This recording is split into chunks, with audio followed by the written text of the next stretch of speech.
The things that I'm going to talk about today all have a compost base. And as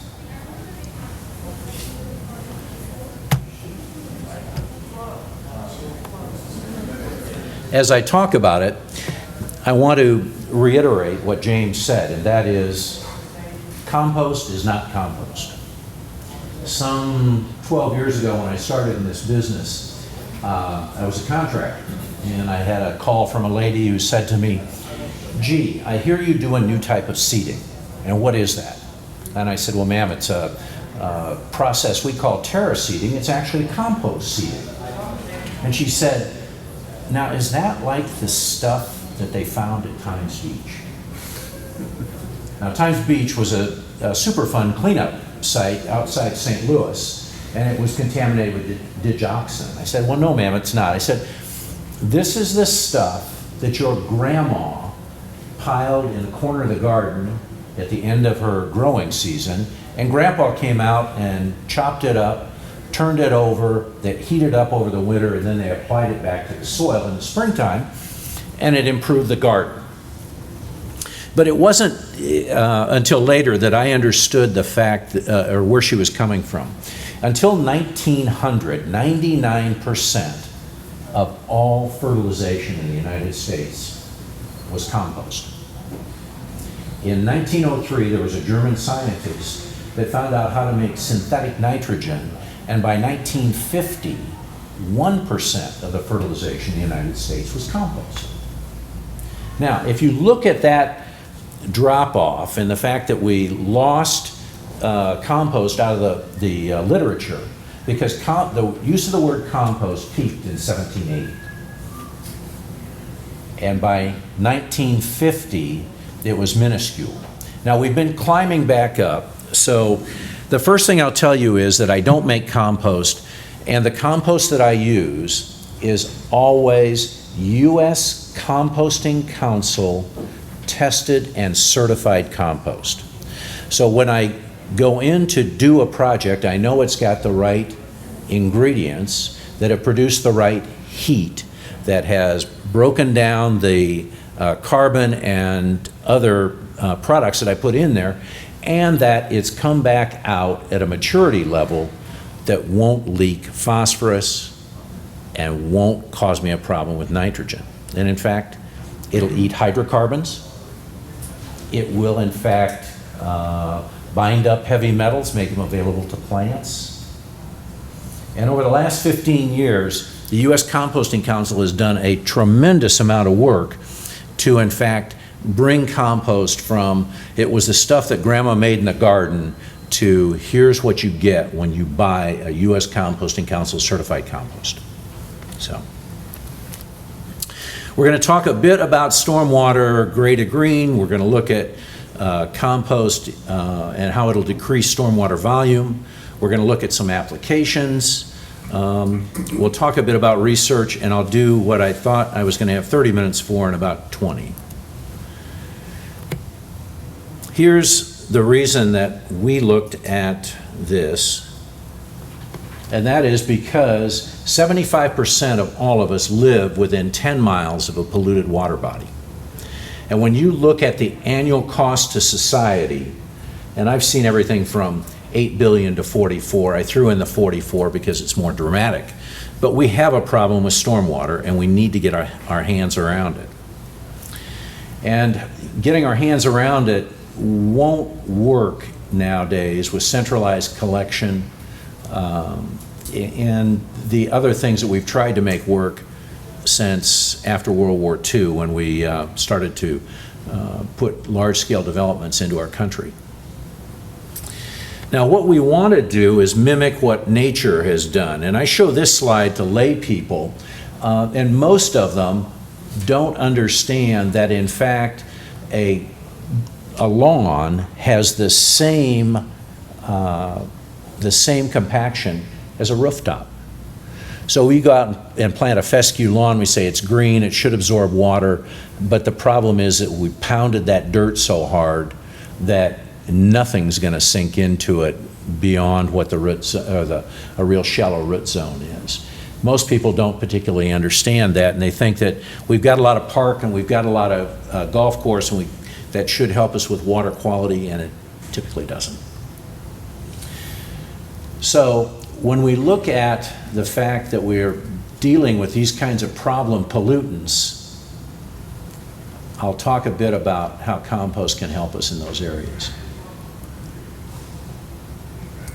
And I've mentioned most of these things, but what a good many people in the United States don't realize, and we had this discussion at lunch, why isn't lid taking off? Why don't people understand it? It's because they don't understand the hydrology, and they don't understand the pollutants, and they don't understand that there are ways that we can, in fact, with green sources, help ourselves out.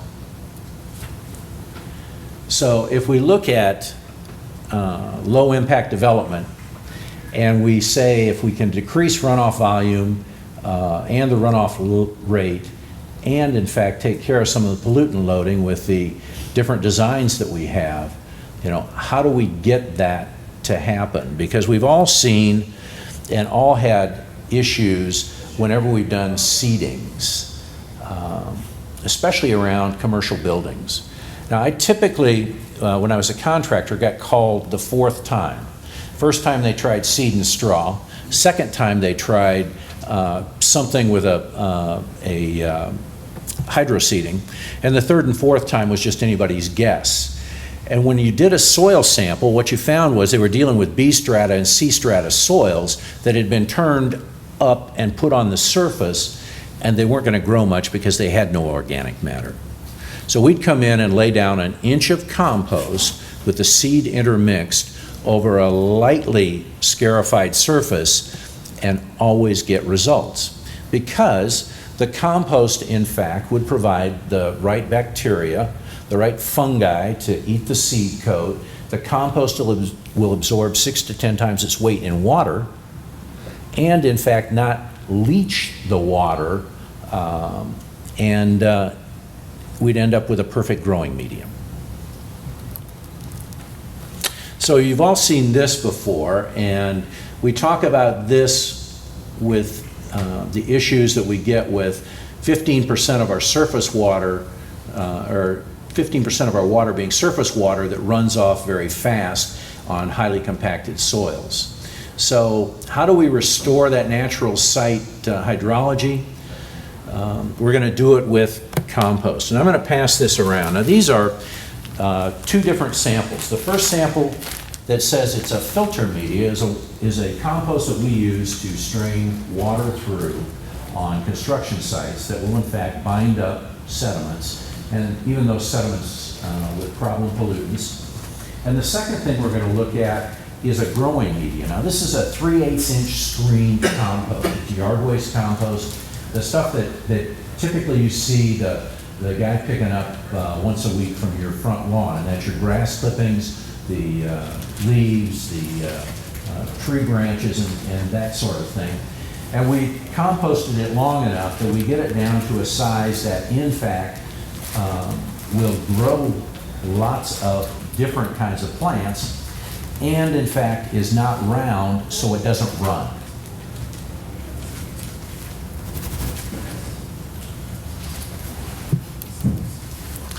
And the first things we're going to talk about in stormwater BMPs, in fact, are the ones highlighted in red: erosion control blankets, vegetated cover, things that grow in that real fine compost. And these are the kinds of projects that we do with that fine compost. We take hillsides that are steep, put 1 inch to 1.5 inches of compost on there, increase the water holding capacity and not let it run off, up to the bioswale that you see being constructed down on the right-hand side. The upper right is an interesting seeding project that happened on the Blue Ridge Parkway. It was almost a 1-to-1 slope. In fact, the guys that put the compost on that slope, and there's 2 of them in that picture, are tied off to the truck on top because the slope is so steep. And what we found after 6 months is that we could grow grass even on that kind of inhospitable soil. And this, the bottom, and it's cut off a bit, but the fact that we dissipate the energy because our compost won't roll, it does in fact infiltrate and evaporate water. It'll hold up to 6 to 10 times its weight, and it will provide for optimum vegetation growth. Gives you the reason that we promote the use of compost. And here is a rainfall absorption. This is a 4-inch per hour after an hour, 100-year rainfall. And as you can see, bare soil, straw mulch, and then a compost blanket. It shows you the absorption of the compost in order to hold that kind of water. And if you look at the difference in these 4 studies, you can see that you can, in fact, on different types of soil, by adding compost, get a reduction of the amount of runoff in a storm event. And here's a peak flow rate reduction in 3 different studies, one from 2005, 7, and 2004 with different types of soil.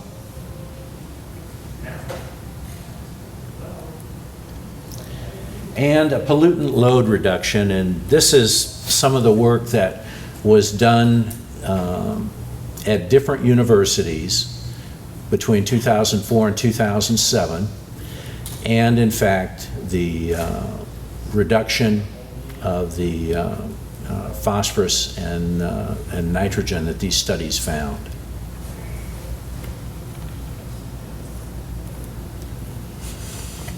The big thing that we don't see in the literature is, in fact, the difference in the curve numbers published very often. And this number of 55 in the curve numbers for a vegetated compost blanket is something that we don't see much unless you go looking for it and find people that do a lot of research with compost. But here it is contrasted with other types of development. So the big difference is, in fact, if you use the right kind of compost, you can get those kinds of results in vegetated solutions. But now let's talk a bit about using compost to filter our water. It's the only passive filter on the market. And here I've highlighted some 9 different ways to use it in stormwater. From ditch checks to perimeter control to concrete washouts to above ground sediment ponds and bioswales. And here's the different types of solutions that we're going to talk about. Here's what we compete against when we go on to the construction sites.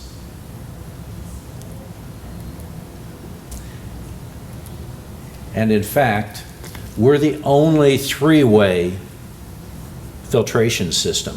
One that physically will trap sediment, chemically will bind it and absorb pollutants, and third will degrade various compounds with the bacteria and fungi that's naturally in compost.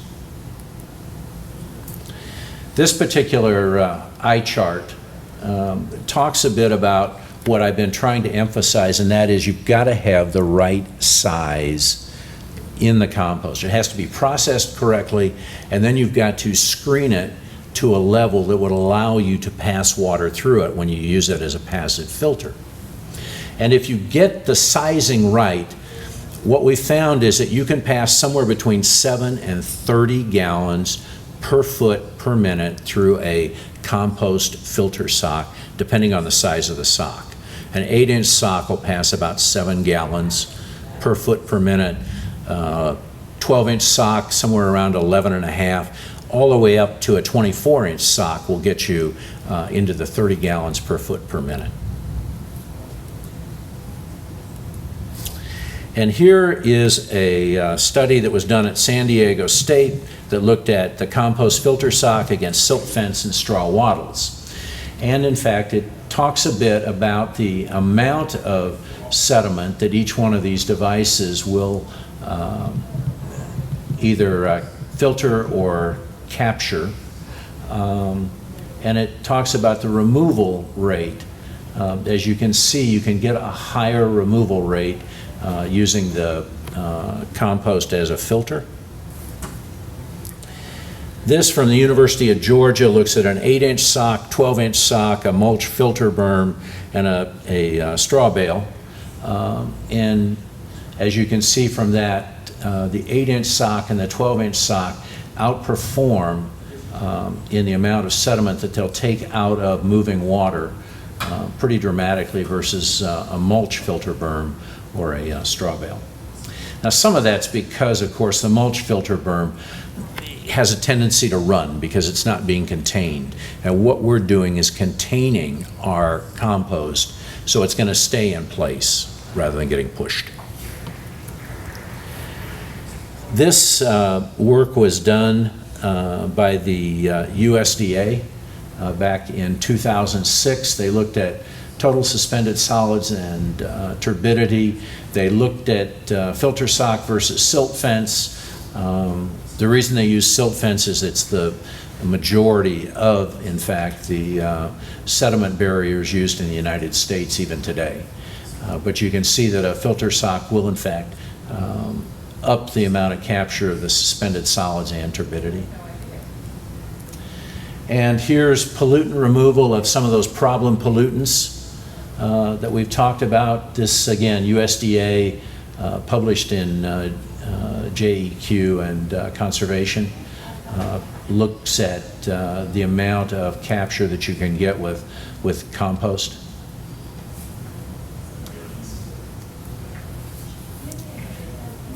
And this is the bio on that particular study back in 2006.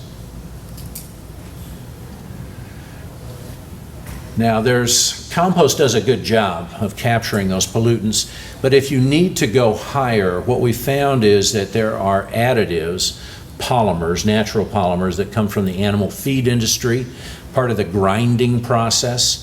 And I can't tell you whether it's rice dust, corn dust, or wheat dust, but because that's proprietary information, but when mixed with compost, it will up the capture rate of either silt or silt that's polluted with some of those problem pollutants. So this one is the results of that sediment removal efficiency, adding polymers. Here's phosphorus.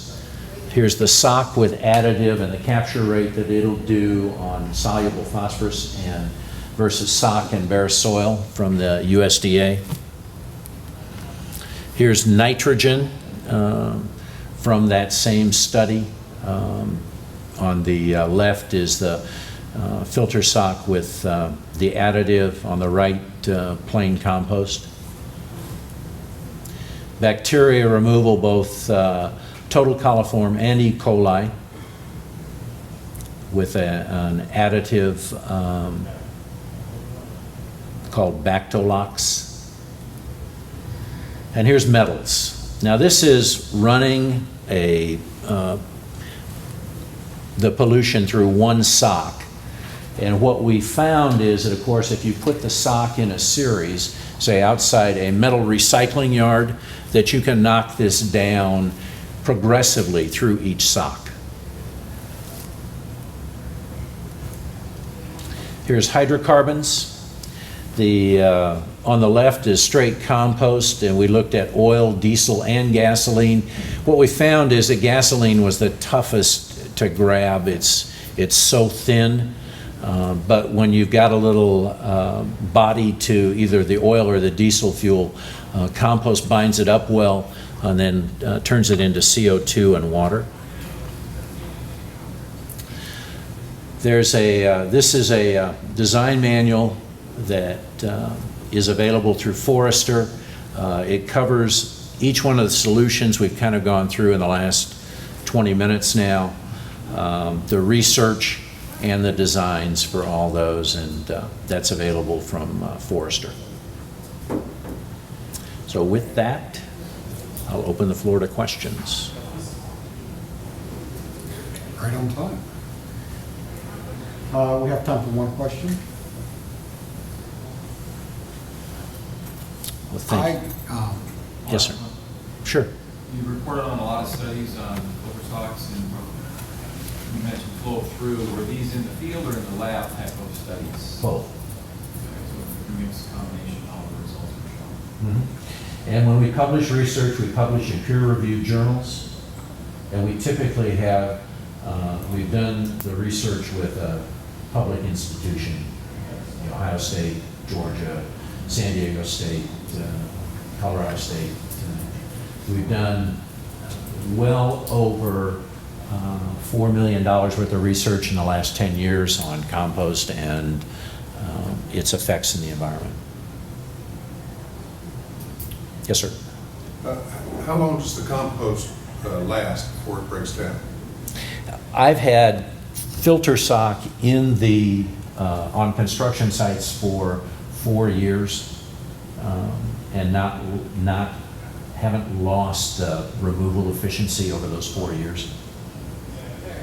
The easy part about it for a construction guy is you don't have to trench it. It's heavy. So when you lay it down, you simply step down the front of it to make sure you've got good contact with the ground.